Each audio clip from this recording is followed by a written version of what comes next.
And there is high.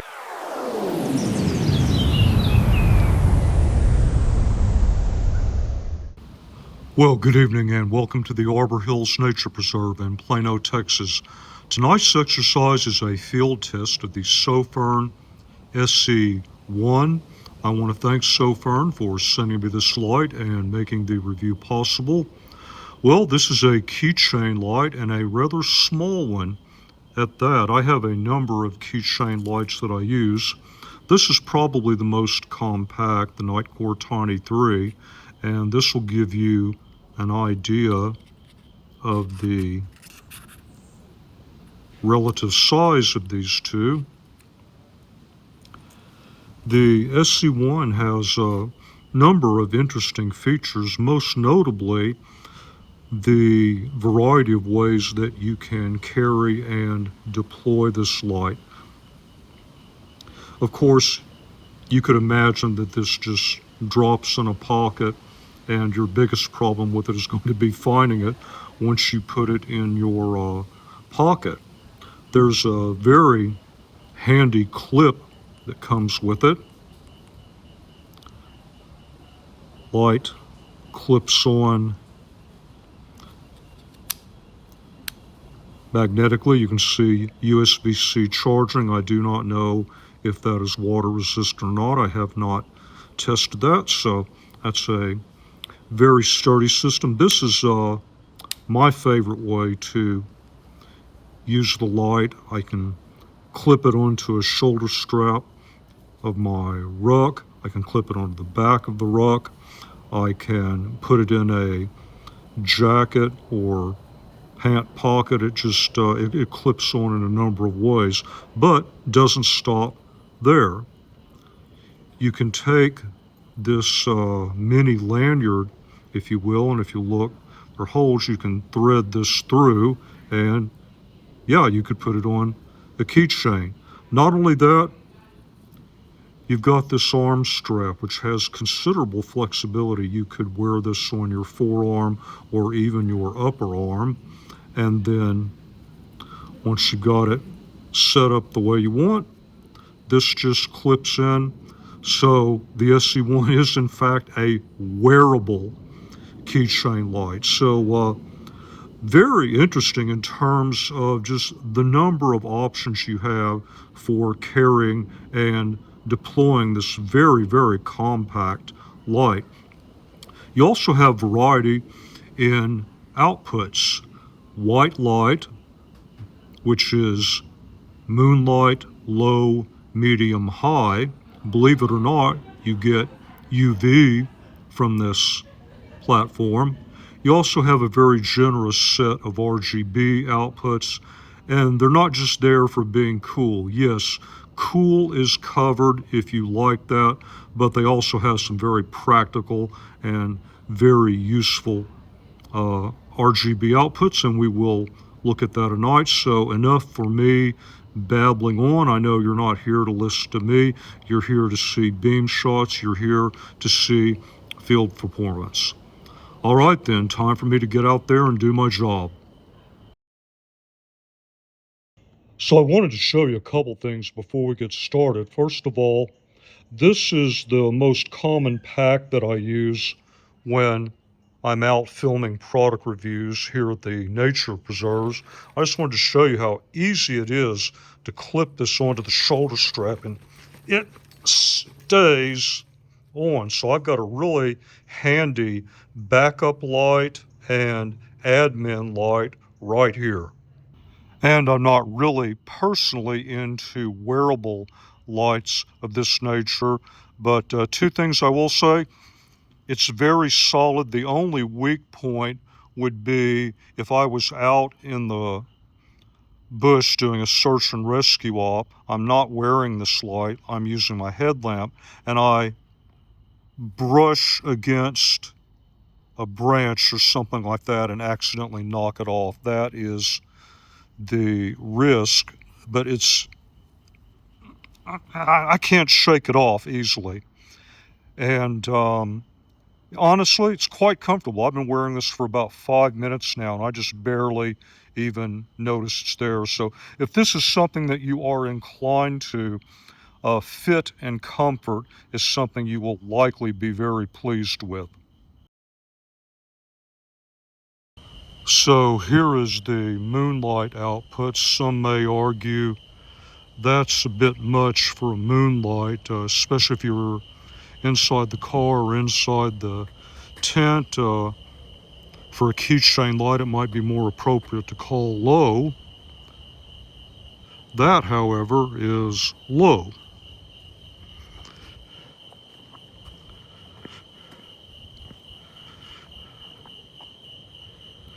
Medium.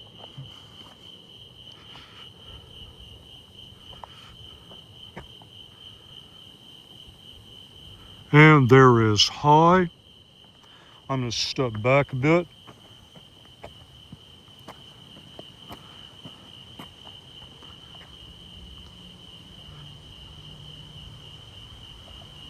And field of view.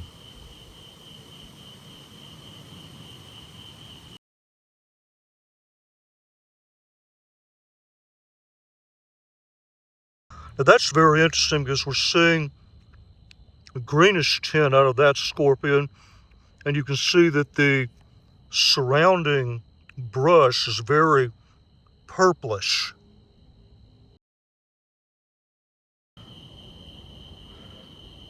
And there is our first RGB output. This one is more in the cool category. Double click to change the outputs. There is solid red. And that's another multicolor breathing style.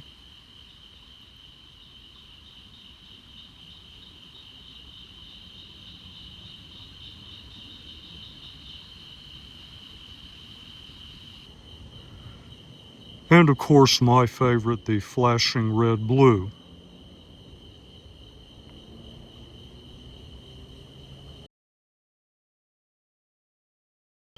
There's the magnetic base. The light is so light you can pretty much move it to any orientation.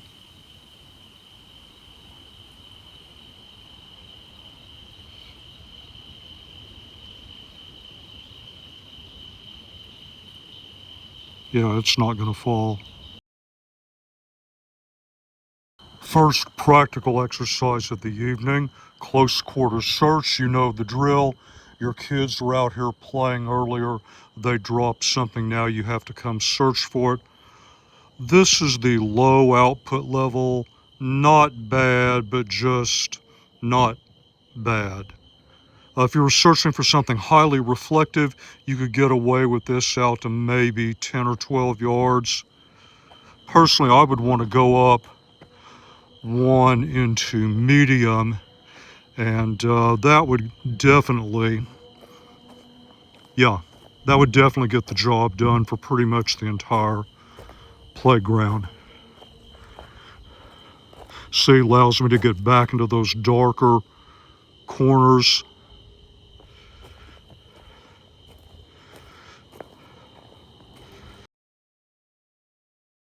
For path following, low just does not get the job done. I tend to prefer at least the medium output level. For right in front of me, 10 to 12 yards downrange, seeing the slope of terrain, areas here where I might get in trouble, have a mechanical injury, this is more than enough, especially in this wide open, somewhat brighter area. All right, downrange, not that good. We can go up into high, it gets a little bit better.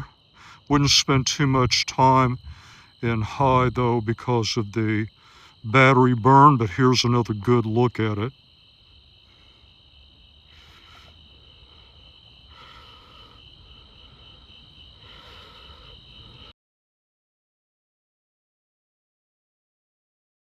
And the Moonlight level here is certainly adequate for getting up and moving around your hotel room in the dark.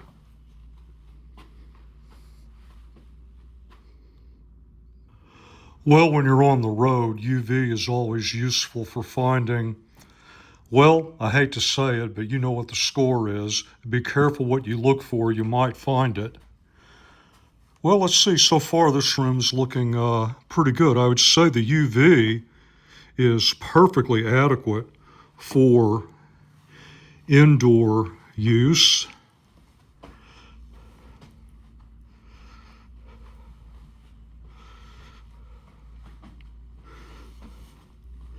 And this room turned out to be better than I had originally anticipated. This is a wide open, somewhat brighter area, and that is solid red output from almost 30 yards. And there is flashing red blue. I stepped it back another 10 yards, or actually a little bit over 40. So back to where we started, the number of ways that you can carry and deploy this light is clearly impressive. I didn't even show you everything tonight. They supply a chain which allows you to wear the light around your neck. I don't wear a kit like that around my neck.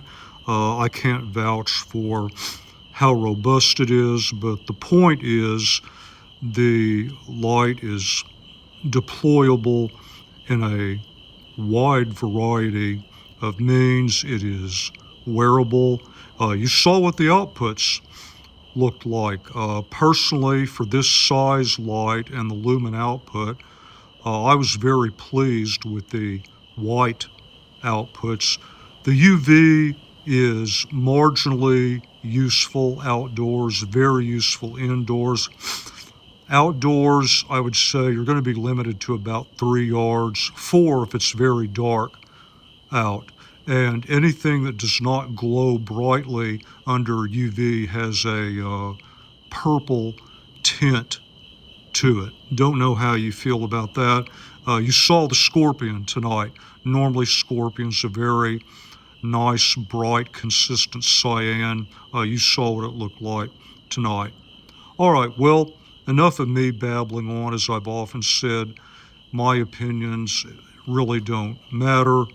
Yours are the only ones that are important. You are the one making the buying decision. And in truth, a very good light should sell itself.